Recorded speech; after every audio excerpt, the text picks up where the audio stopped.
Hey everybody, welcome back to She's Crafty Paperworks. If you're new here, I'm Jen, and I have been busy playing with Spellbinders June 2026 club kits to make a whole lot of cards. This is my very first crate or caboodle, and I really wanted to squeeze every bit of creativity out of it. In fact, this is going to be a two-part video because for each product, I created 3 cards, okay? So card number 1 is the as is card. All right. And what I mean by that is I grab one product like the stitching die of the month and just let it shine.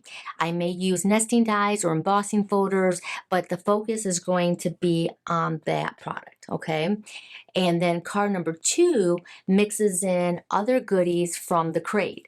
So everything can kind of work together. All right, so the hula dancer, for example, this is the stamp and die. Normally it's just sentiments, but this one also included the signpost. Here's the little penguin, right? So those things will enter into card number 2, maybe card number 3, but mostly this is going to be the trying to blend other products together from that crate.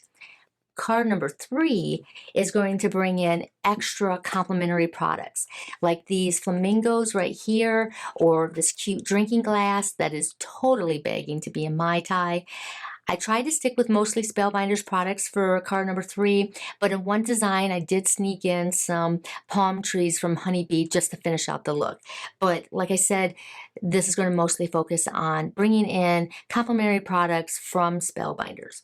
So as is, bringing in other products from the crate, and bringing in other Spellbinders products. All right, let's go ahead and start with the stitching die of the month.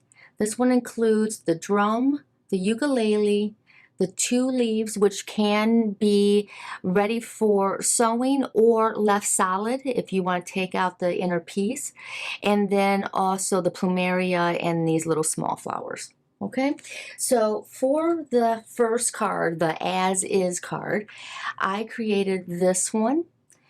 So no additional products with the exception of the foundation. So with this, I created the foundation using these nesting dies from Whimsy Stamps. And I really liked it because it leaned into kind of a retro feel, which I think has a connection to that kind of Hawaiian vibe, particularly like retro tiki culture and stuff like that. And I thought that this kind of leaned into that. Really liked how it came out, very clean and simple. So for the second card, I brought in products from the crate, and that includes the hula, which is the Aloha hula, and that also includes the torches. And then I also brought in one of the embossing folders. And for this, on the smooth side of the embossing folder, brought in my Distress ink in Picket Fence or white. And this is the original color, but I ran it through my machine, I think 3, maybe 4 times, just to get that kind of washed out a feel to it. I created the sand using Dilution's ink spray, and then I have the hula dancer playing the drum.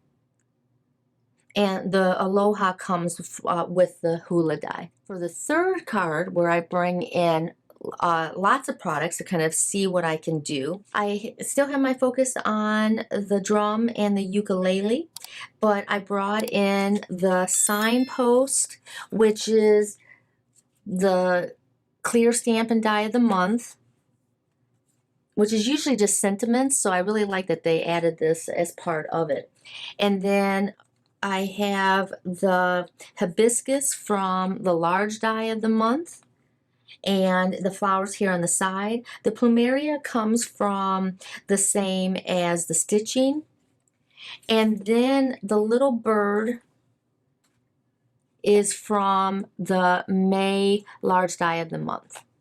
To create the ink blending, and I did a lot of ink blending of sunsets for these card series, and with that, the way that I like to do my blending is start with the horizon line and then the sun, and then from there kind of work my way out and up.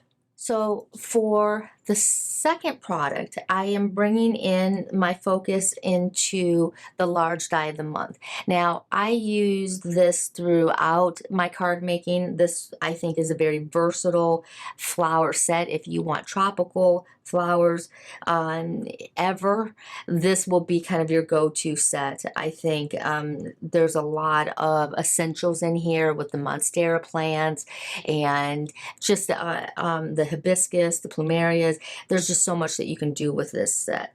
And I also like that it has the aloha.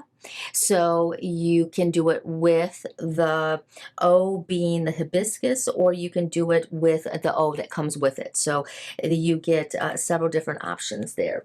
So starting with the first card, the as is card, I did this on another kind of chocolate cardstock background, and with that I did a embossing folder in, it's from Spellbinders, it's called Linen. I think it's Suzanne Hughes' collection, and this I think really lends itself to that dark cardstock, and then that helped create that focal point and build that focal point for the flowers. Now, one way that I really liked using the large die of the month was doing a lot of framing with that. And so with this card, this was a very simple card that I threw together. The background here for the sea turtle it's a fairly new collection. It's the Suds and Buds collection, and it's this side here. I thought this would go really well with some of this Hawaiian vibe as well. So I might use that in a future card. And so this is the small die of the month, and then I use the large die to kind of frame it out. And the Mahalo actually comes with that small die. Now, this might be my favorite card of the series.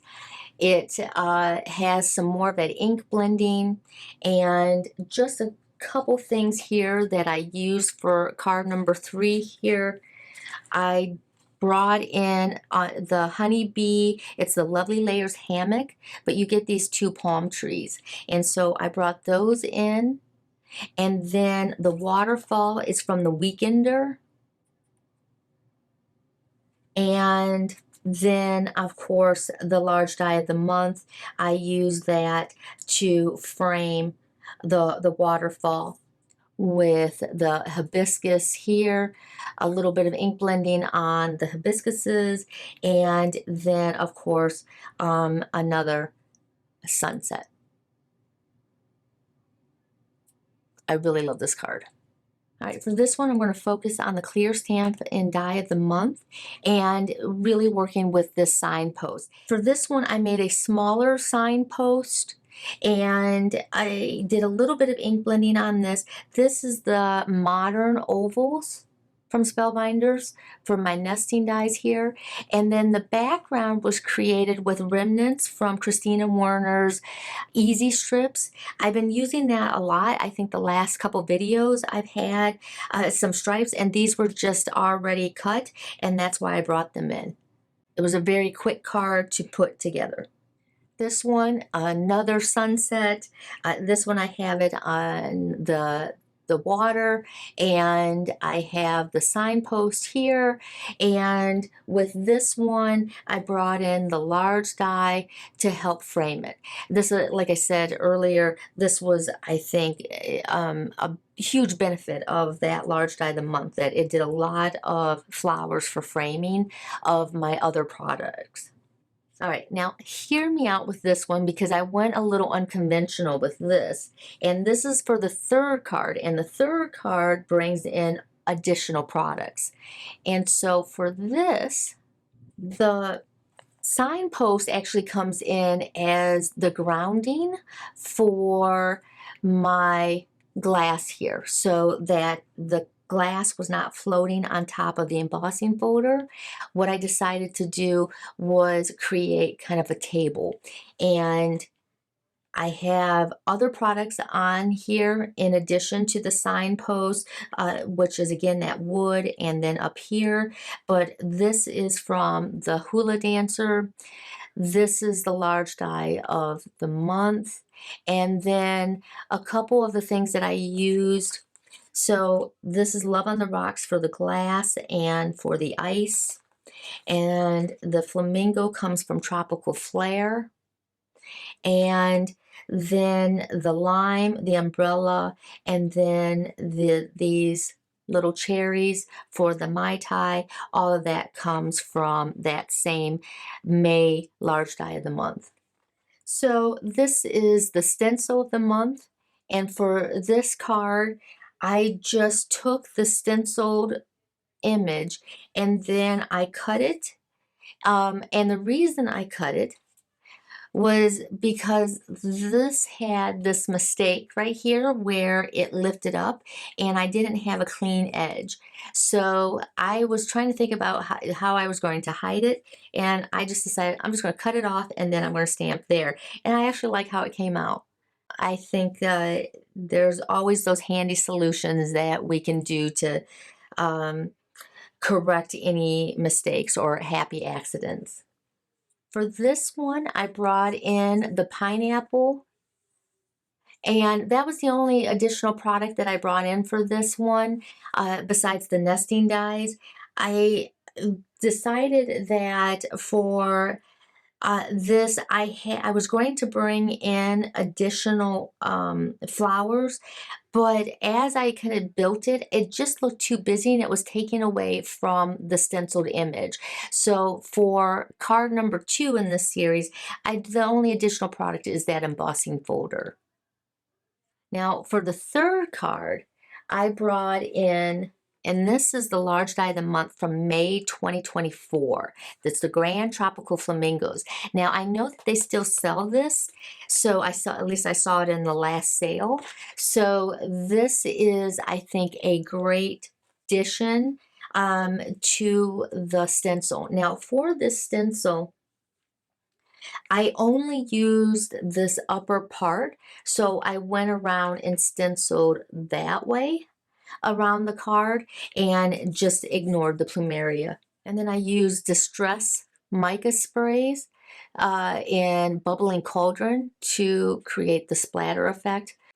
And I like the little shine that it gets. All right, everyone, I hope you found some inspiration here. And if you did, I would greatly appreciate it if you gave this video a like. You're always welcome to subscribe. It's free. And also, I always look forward to hearing your comments below. So feel free to add some comments. And it really does, any interaction with the channel does help the channel grow and get the video seen, even by my subscribers when I have more interaction. So I always appreciate your help with that. But I just wanted to let you know I'm not done with this series. I am going to be back with the next video doing 4 more. So I'm going to do the 2 crate add-ons and the sea turtle, which is the small die, and then the press and foil. So this would be 12 more cards. I'm going to do it the same way with the 3-way approach. I think I'm going to make this a series going forward, particularly with Spellbinders club kits. I think, lends itself very well to seeing the 3-way approach, just so you can make the most of your dies. All right. I hope everyone has a wonderful week. Stay cool, stay warm, whatever you need to be, and I will see you soon. Bye. Oh, aloha.